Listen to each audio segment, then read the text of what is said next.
Study morning presents आज class 8 history civilising the native educating the nation.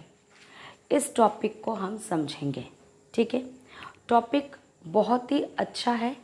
इसमें बहुत ज़्यादा मुझे रिक्वेस्ट आ रही थी इस चैप्टर को लेकर के एक वीडियो बनाने के लिए, तो मैंने सोचा क्यों ना इसको सबसे पहले इसी वीडियो को बनाते। और 2-3 और भी वीडियोस हैं जिनको बैक टू बैक मैं देने वाली हूँ चैप्टर से रिलेटेड।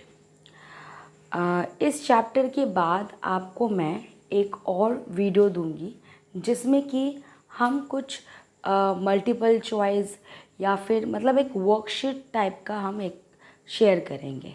ठीक है, तो अभी आपको क्या करना है कि इस वीडियो को पूरा एंड तक आपको देखना है। इसी से रिलेटेड जो नेक्स्ट वीडियो में वर्कशीट बनाऊंगी तो तब आपको हेल्पफुल करेगा।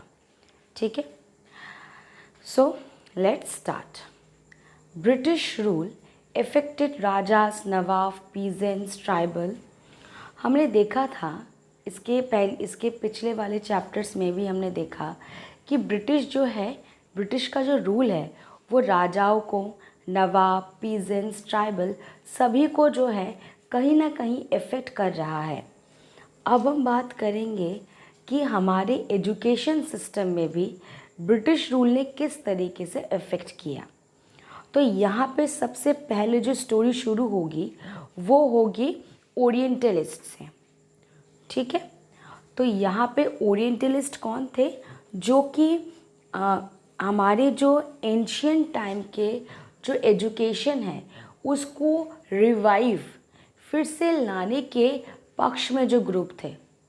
और वो ग्रुप कौन थे? वो ग्रुप क्या इंडियंस थे? नहीं, वो ग्रुप ब्रिटिशर्स ही थे। पॉइंट टू बी नोटेड, वो ग्रुप ब्रिटिशर्स ही थे। पर वो जो है हमारे इंडियन एंशियंट हिस्ट्री को जब उन्होंने स्टडी किया तो उनको लगा कि ये जो है इसमें बहुत अच्छा ऑथेंटिकेशंस है, इसी को फिर से रिवाइव करना चाहिए। और इंडियंस को अगर किसी भी लैंग्वेज में शिक्षित करना चाहिए तो वो उन्हीं के लैंग्वेज में और उन्हीं के एंशियंट टेक्स्ट से ही हमें करना चाहिए। तो एक पॉजिटिव थॉट रखने वाले थे orientalist. How the British saw education. British जो है वो एजुकेशन को कैसे देख रहे थे, इसके 2 ग्रुप बनेंगे अभी। पहला ग्रुप है जो बहुत अच्छा सोचते थे। यहाँ पे सबसे पहले नाम आता है विलियम जोन्स का, जो कि एक लिंग्विस्टिक थे। लिंग्विस्ट का मतलब होता है जिसे काफ़ी सारे लैंग्वेज लिखना, पढ़ना, समझना आता, जो समझता है। ठीक है, उसे लिंग्विस्ट कहते हैं।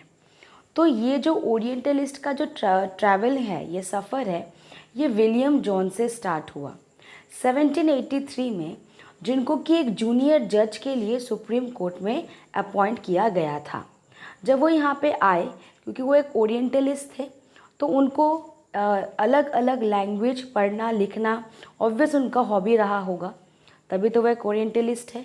तो उन्होंने इंडिया में आकर के भी एंशिएंट इंडियन टेक्स्ट को पढ़ना शुरू किया, जैसे कि law, philosophy, religion, politics, morality, arithmetic, medicines और अदर साइंस की किताबें पढ़ा। और इसके बाद इनके साथ एक और इंग्लिशमैन थे, हेनरी थॉमस, जो कि क्या कर रहे थे, एंशिएंट इंडियन हेरिटेज को रिकवर कर रहे थे। संस्कृत एंड पर्शियन वर्क को वो इंग्लिश में कन्वर्ट कर रहे थे। मदरसा यानी कि जहाँ पे एजुकेशन दी जाती है।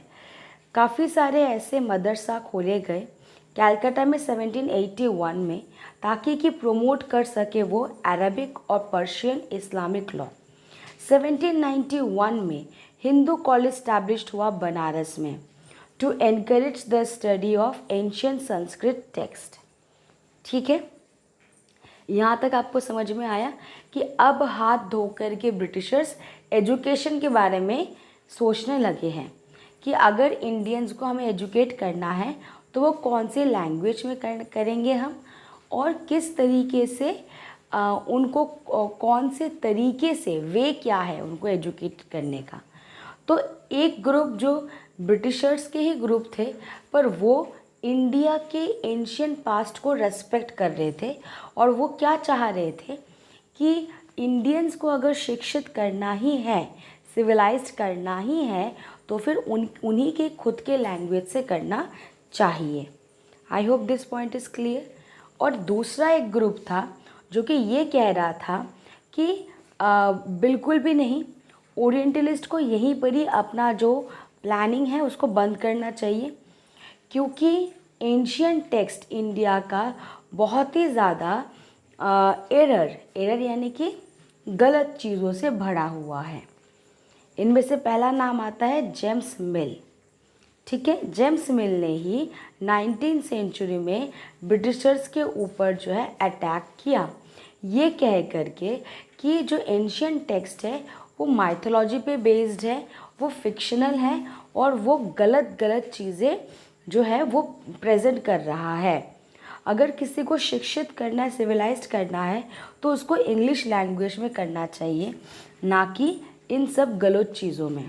उन्हें साइंस और टेक्नोलॉजी का जो कॉन्सेप्ट है वो उनको लगता था कि जेम्स मिल को लगता था कि इंडियंस जो है वो साइंस एंड टेक्नोलॉजी के मामले में कुछ भी उनको नहीं पता, और अगर किसी को शिक्षित करना है तो वो यूरोपियन वे में उसको ट्रेन किया जाए, ना कि इंडियन वे में। मतलब ओरिएंटलिस्ट के अब अगेंस्ट कोई आ गया है। Education for commerce.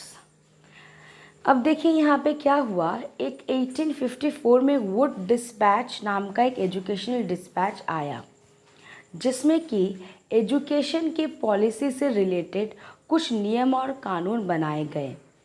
इस डिस्पैच में जो है क्या करना था इनको, to improve the moral character of India and make them truthful and honest and thus supply the company with civil servant who could be trusted and depended upon. मतलब education भी इनको क्यों देनी थी इंडियंस को, ताकि कि जो इंडियंस है वो एक बहुत अच्छा एम्प्लॉय के रूप में जो है वो साबित हो सके, इनको सिविल सर्वेंट वगैरह प्रोवाइड करें। आगे देखिए, विलियम एडम थे जो कि बंगाल और बिहार में जो है कंपनी के ऑर्डर से इन्होंने टूर किया, तो इनको जो है वर्नाकुलर स्कूल मिला। वर्नाकुलर स्कूल यानी पाठशाला, जो मैंने स्टार्टिंग में एक पिक्चर मैंने दिखाया था गुरुकुल टाइप का। तो एडम को ये बिहार और बंगाल में जब उन्होंने इस तरीके से राउंड लिया तो उनको जो है पाठशाला टाइप के कुछ स्कूल मिले, जिनको कि जो कि बहुत ही फ्लेक्सिबल थे, जो कि बहुत ही रूल्स एंड रेगुलेशंस में फ्लेक्सिबल थे। यहाँ पे कोई फीस नहीं था, कोई भी प्रिंटेड बुक नहीं था, कोई सेपरेट स्कूल बिल्डिंग नहीं था, कोई बेंच नहीं था, चेयर नहीं था, ब्लैक बोर्ड नहीं था, कोई सेपरेट क्लासरूम नहीं था, no roll call registers, no annual examination and no regular time table. ऐसे सुन के तो आप लोगों को बहुत अच्छा लग रहा होगा। और टीचिंग जो है वो सब कुछ ओरली होता था, गुरु जो डिसाइड करेगा वही होता था। ठीक है, अब क्या हुआ, ब्रिटिशर्स ने सोचा कि अब हमें न्यू रूटीन्स, न्यू रूल बनाना है। 1854 में कंपनी ने जो है वर्नाकुलर एजुकेशन में कुछ रूल्स एंड रूटीन्स स्टैब्लिश किए, और जिनको कि चेक करने के लिए रेगुलर इंस्पेक्शंस भी किए जाते थे। कंपनी ने कुछ गवर्नमेंट पंडित्स को मतलब अपॉइंट किया, जिनके एक एक पंडित के अंडर 5 to 4 स्कूल्स हुआ करते थे, जो कि जा कर के चेक करते थे कि ब्रिटिशर्स ने जिस वे में, पद्धति में पढ़ाने के लिए बोला है, क्या वैसा ही काम हो रहा है या नहीं। अब टीचिंग जो है वो टेक्स्ट बुक बेस्ड होने लगा, टेस्ट होने लगे, एनुअल एग्जामिनेशन होने लगा। ठीक है, जो पाठशाला, जो वर्नाकुलर जो है इन नियमों को मान लेता था, उसको गवर्नमेंट की तरफ से पैसे मिलते थे फर्दर डेवलपमेंट के। पर जो पाठशाला इन नियम और कानूनों को नहीं मान रहा था, उसको जो है कोई पैसे, कोई मदद नहीं दिया गया। अब देखिए यहाँ पे कि यहाँ पे एजेंडा देखिए, दो ऐसे व्यक्ति थे जिन्होंने जो है इस एजुकेशन, इंग्लिश एजुकेशन के ऊपर आवाज़ उठाया, महात्मा गांधी एंड रविंद्रनाथ टैगोर। ठीक है, तो यहाँ पे एक पॉइंट है, इंग्लिश एजुकेशन हैज़ एनस्लेव्ड अस। तो जो महात्मा गांधी जी है उन्होंने ये कहा था कि जो कॉलोनियल एजुकेशन है वो हमारे अंदर एक इन्फेरिटी का मतलब होता है वीक, हमारे अंदर एक वीकनेस डाल देगा हमारे खुद के कल्चर के प्रति, और ना हम इधर के रहेंगे ना हम उधर के रहेंगे। ठीक है, हम अपना सेल्फ रिस्पेक्ट खो देंगे। और महात्मा गांधी जी ये कहते थे कि हमारी खुद के लैंग्वेज से हमें टीच करना चाहिए, हमें प्रैक्टिकल नॉलेज चाहिए, थियोरिटिकल नहीं। टैगोर, अब रविंद्रनाथ टैगोर के बारे में बात करते हैं, जिन्होंने पहले बोल दिया है एबोर्ड ऑफ पीस। ठीक है, यहाँ के जहाँ पे शांति शांति हो। रविंद्रनाथ टैगोर जो है उन्होंने शांति निकेतन स्टार्ट किया 1901 में, जहाँ पे क्रिएटिव लर्निंग का जो है प्रैक्टिस किया जाता था। ये स्कूल जो है कैलकाटा से 100 किलोमीटर दूर, यानी कि सिटी से दूर एक गांव साइड एरिया में है, जहाँ पर साइंस एंड टेक्नोलॉजी के साथ साथ आर्ट्स को भी पढ़ाया गया। ठीक है, ये चैप्टर बहुत ही इजी है, देखने में बड़ा लग रहा होगा। आशा करती हूँ कि आपको पूरा का पूरा चैप्टर समझ में आया होगा। अब नेक्स्ट वीडियो जो मैं बनाऊँगी वो इस चैप्टर के एक वर्कशीट के ऊपर होगा। ठीक है, उसमें क्वेश्चन आंसर्स जो है आपको उसी वीडियो के लास्ट में जा कर के मिल जाएंगे, पर सबसे पहले आप लोग खुद उसको एक बार ट्राई करना। Thank you for watching.